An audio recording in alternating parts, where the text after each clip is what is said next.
Desiring to master Revit fabrication? Here's your pathway to proficiency. Step 1 is to familiarize yourself. Dive into the world of Revit, exploring its interface, navigation, and basic tools.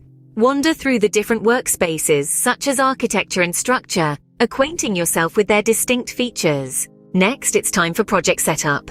Create a new project, selecting the appropriate units and templates. Tailor your project settings to meet the specific needs of your fabrication project. Your third step is modeling elements. Construct basic architectural elements like walls, floors, and roofs. If your project calls for it, delve into the creation of structural elements. Fourth on your journey is understanding fabrication parts. Learn to utilize these for ducts, pipes, and other systems. Place these fabrication elements within your model, bringing your design to life.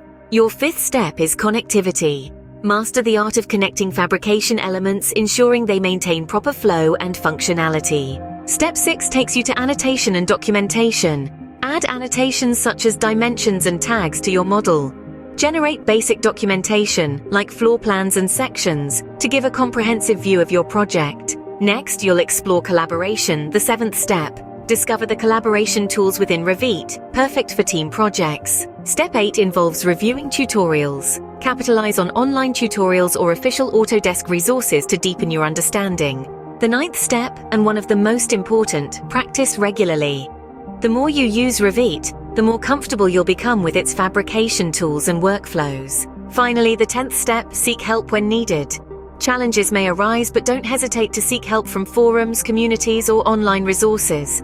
Remember, hands-on practice is key to mastering Revit fabrication. Start with simple projects and gradually tackle more complex tasks as your confidence grows. That's your 10-step guide to mastering Revit fabrication. Embrace the journey. Happy designing!